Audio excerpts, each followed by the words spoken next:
여러분들이 드리는 예배가 매주 특별한 예배가 되기를 바랍니다. 52주의 주일 동안 한 주도 그냥 지나가는 날이 없어요. 물론 절기가 있어서 그날이 특별하게 지나가는 경우도 있지만 여러분들한테 여러분이 준비하는 것으로 그 예배가 특별해지거나 여러분들이 무언가를 마음 먹고 그 예배를 참석해서 특별해지는 예배가 되는 경우도 있습니다. 만약에 52주의 예배가 매주 똑같은 예배처럼 느껴진다면 예배가 똑같은 것이 아니라 여러분의 마음가짐이 아마 똑같았을 거예요. 왜냐하면 여러분들이 그 예배는 여러분들이 붓는 대로 받는 것이 아니라 여러분들이 받는 만큼 받을 수 있기 때문이에요.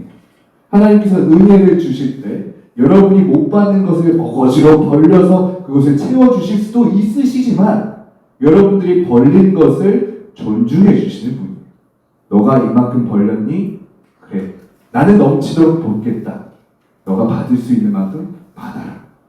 예배가 마치 그렇습니다. 여러분들의 은혜가 없다. 기쁨이 없다. 감사가 없다. 그렇다면 그것은 예배 탓이 아닙니다. 여러분이 마음의 그릇이 작은 탓입니다. 여러분이 그 어떤 예배에도 은혜 받을 수 있기를 바라고 오늘 또 특별한 예배가 될 수 있기를 축복합니다. 오늘은 1년에 한 번 있는 절기인데요. 오늘 혹시 어떤 절기인지 아시는 분 계신가요? 이번에는 특별히 막 눈에 띄는 활동들이 있진 않았어요. 우리가 이때 주보가 흑백이기도 했고 전기를 다 사용을 안 해가지고 불을 다 끄고 4층까지 계단으로 올라오는 경우도 있었고 어쩔 때는 옥상에 올라가서 전지를 막 넘기면서 예배를 드리기도 했었어요. 이 절기 무슨 절기였을까요? 산소 주의 뭐 이런 건가요? 지구? 정답은 종교개혁주의입니다. 종교개혁주의. 여러분들이 종교개혁주의를 했을 때 여러분들이 생각했을 때 어떤 주의이길래 왜 종교개혁주의를 드릴까 생각했을 때 생각해 본다면 우리 기독교가 종교개혁으로 카톨릭에서부터 분리되었어요. 그것을 생각한다면 종교개혁주의를 그냥 개혁을 했구나 라고 지나갈 수도 있겠지만 어떻게 보면 여러분이 다니는 개신교 교회가 이때부터 싹트기 시작했던 거예요. 초대교회와 카톨릭 교회를 지나서 이제는 우리 친구들 지금 여러분이 다니고 있는 태전교회가 시작되는 그 새싹이 됐던 지점이 종교개혁주의입니다. 종교개혁주의는 말 그대로 종교가 개혁을 했다는 건데요. 어떤 것으로 개혁을 했을까요? 지금도 종교개혁이 여기저기서 이루어지면서 교단이 갈라지고 교회가 갈라지고 있는데 우리가 기억해야 되는 그때 그 종교개혁은 어떤 이유 때문에 이루어졌을까요? 바로 말씀을 소중히 여기는 시작이 종교개혁이었습니다. 그때 카톨릭에서는 성경을 신성시했고 라틴어로 기록된 것을 신부나 주교 같은 신분이 높은 사람들만 읽을 수가 있었어요.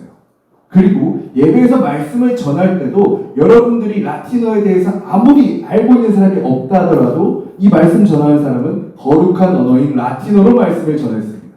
그렇다면 예배를 참석하는 사람이 듣는 것은 하나도 못 알아듣겠다는 그런 라틴어 말이었어요. 하지만 그 고상하고 거룩하다고 하는 말을 듣고 있는 그 예배 자체가 거룩한 행동이라 생각했으므로 그냥 예배에 참석했죠.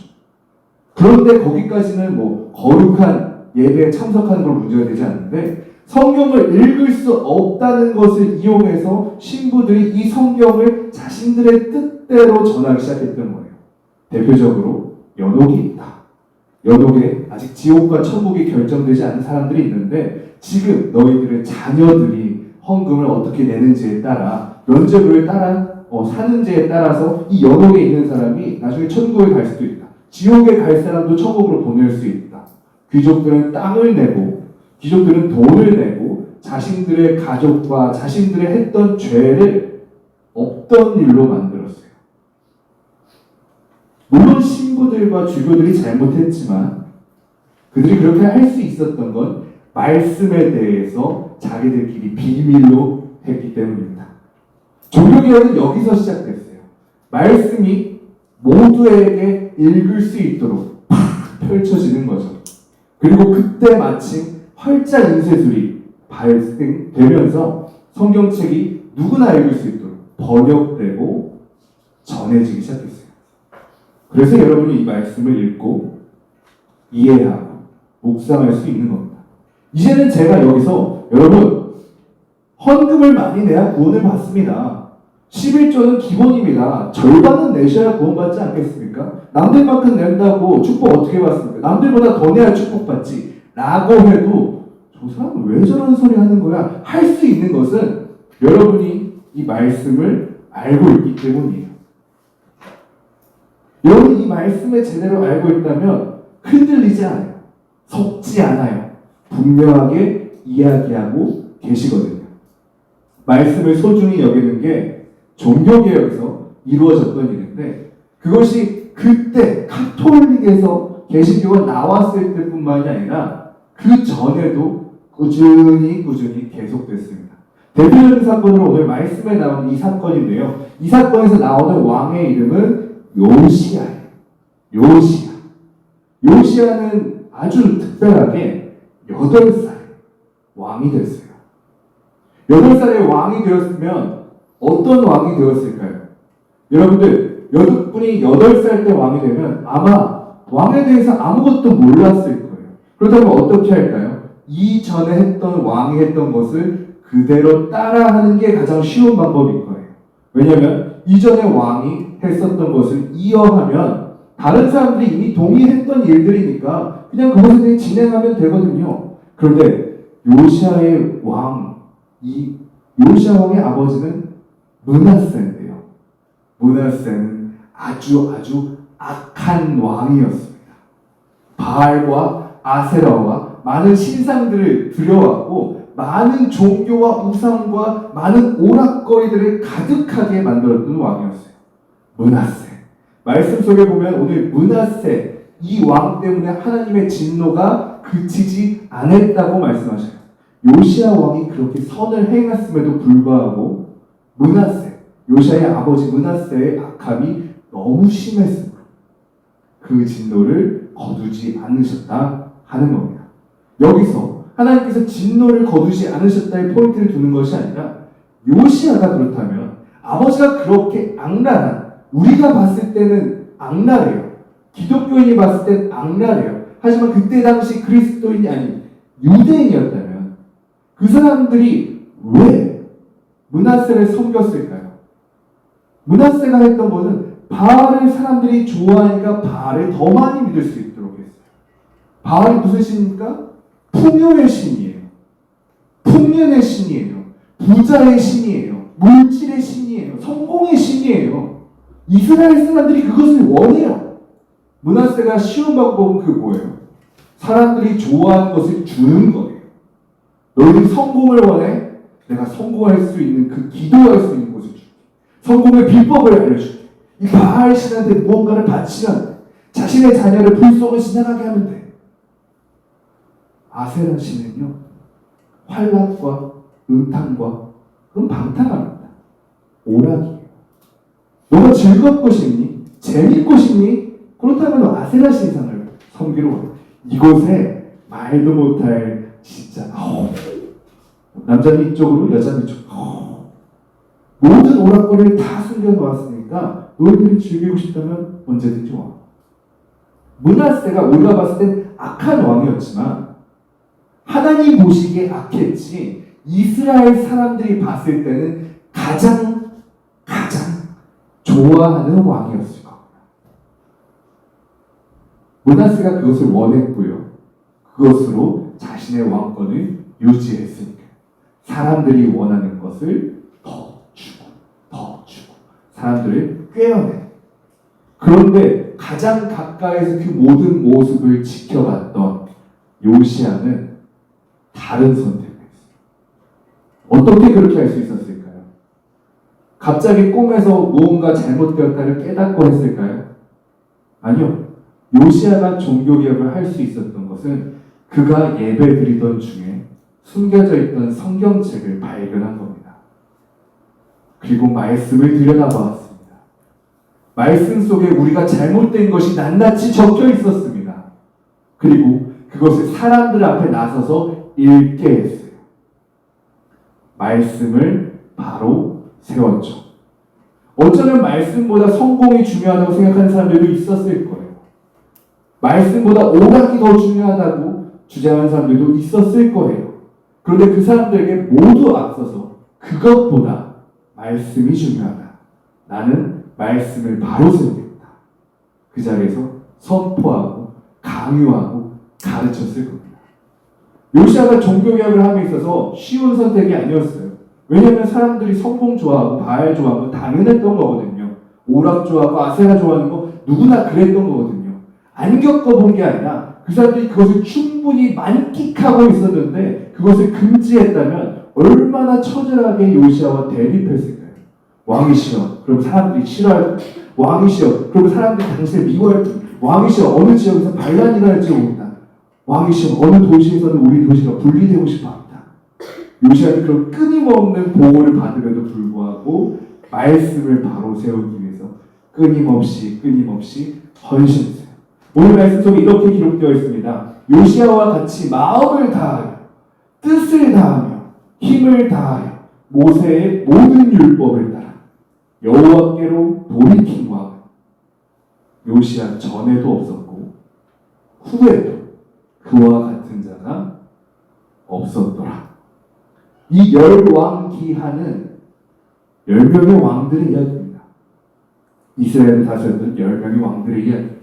근데 요시야가 그 모든 왕 중에서 모세의 율법으로 다시 돌아올 수 있도록 노력했던 최고의 왕이었다고 기록하고 있어요. 여러분들, 종교개혁은요, 이렇게 시작되었습니다. 말씀을 바로 세우는 것에서 시작되었어요. 여러분, 요즘 말씀을 계속 읽고 묵상하면서 자신을 바로 세우고 있잖아요. 그런데 거기서 조금 더 나아갔으면 좋겠어요.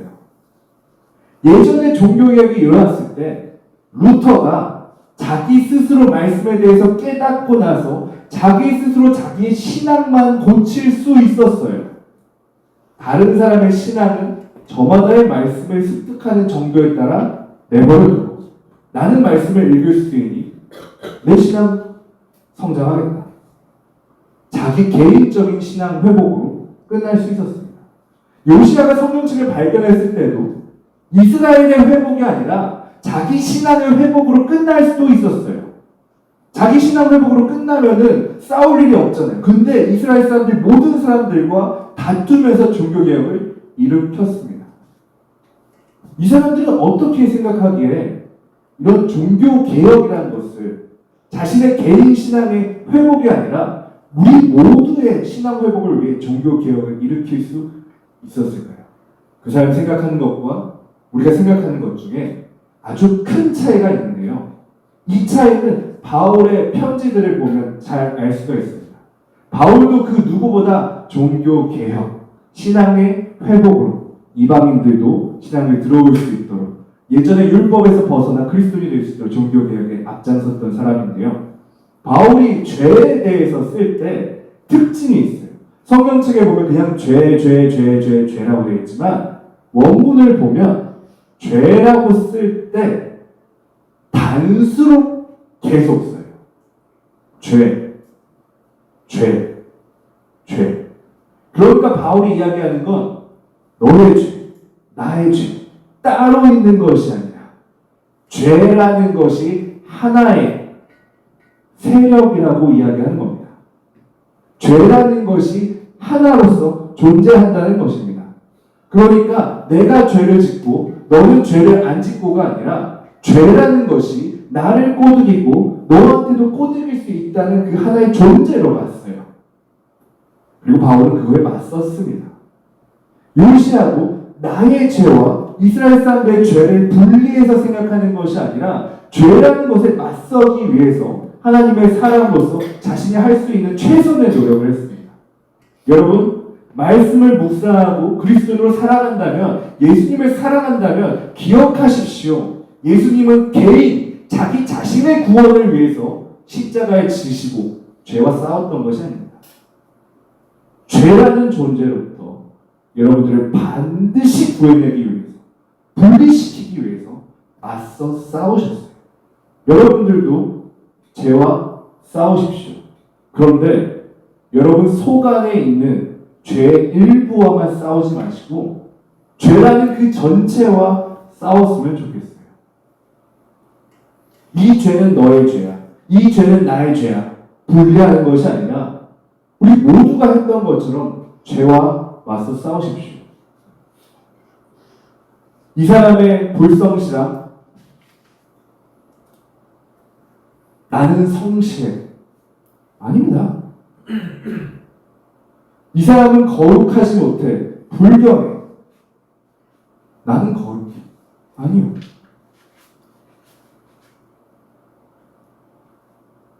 죄의 세력은 내가 아니면 다른 사람을 통해 점점 커져가고 있습니다. 점점 강하여지고 있어요. 왜냐하면 죄들은 서로 연대해요. 악한 것들은 서로 융합해요. 죄들은 서로 사랑하고 서로를 섬기고 계속 성장해 나가요. 시너지를 일으켜요. 그리고 편법도 쓰고요. 반칙도 쓰고요. 모든 수단과 방법을 가리지 않고 계속해서 이기려고 합니다. 그런데 죄에 맞서는 우리는요, 복음의 앞장서는 그리스도인들은요, 각자 싸워요. 하나님 나라가 이기든 지든 상관없습니다. 하나님 나라 있을 내 땅, 내 나라는 확보하겠습니다. 여러분의 신앙의 모습이 그렇지 않습니까? 기도할 때, 말씀 읽을 때, 교회 다닐 때 마음가짐이 그렇지 않았나요? 내 죄, 내 구원, 천국에서의 내 땅, 내 상급, 내 하나님. 그런데 조금요 펼쳤으면 좋겠어요. 따로 있는 것이 아니라 하나님 나라가 있고요. 우리가 함께 맞서는 죄의 세력이 있습니다. 여러분들이 서로 힘을 합치고 연대해서 함께 협력하고 기도하면서 싸웠으면 좋겠어요. 딱 두 사람만 있어도 엄청나게 큰 효과를 낼 수 있는데요. 오늘 말씀 제목이 나와 등을 맞대는 친구. 이 등을 맞댄다는 표현이 이 이미지를 생각했으면 좋겠어요. 혼자 싸운다면 눈앞에 보이는 한두 명밖에 이길 수 없을 겁니다. 근데 놀랍게도 등을 맞댈 수 있는 한 사람만 더 있다면 더 많은 것들과 싸울 수가 있어요. 여러분, 기도할 때, 말씀 읽을 때, 예배할 때 개인적인 신앙생활로 끝나는 것이 아니라 우리 안에 종교개혁이 일어날 수 있도록 다른 사람과 함께 하십시오. 일부러라도 다른 사람 손잡고 기도하고 일부러라도 그 사람이 들을 수 있도록 목소리 내어서 기도하십시오. 말씀 읽는 것, 속으로 읽고 밑줄 그는 것으로 끝나는 것이 아니라 적어서 보내고 사진 찍어 보내고 다른 사람과 힘을 이룰 수 있는 일들로 만드십시오.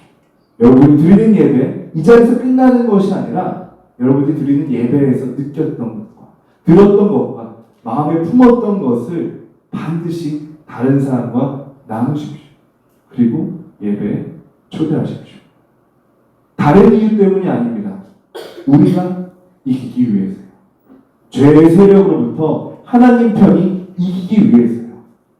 하나님께서 확실하게 이기시겠지만 우리를 통해 이기실 수 있도록 우리 안에 종교개혁이 이루어질 수 있게, 저마다의 각자 종교개혁이 아니라 우리 안에 종교개혁이 이루어지고 우리를 통해 이 땅에 복음이 전파되기를 축복합니다. 우리 모든 사람들이 그랬던 거죠. 그리스도인이라면 당연히 그런 길을 걸었던 다른 사람들처럼 우리도 다른 사람들과 연대해서 죄와 맞서 싸우는 우리 되기를 축복합니다. 기도하겠습니다.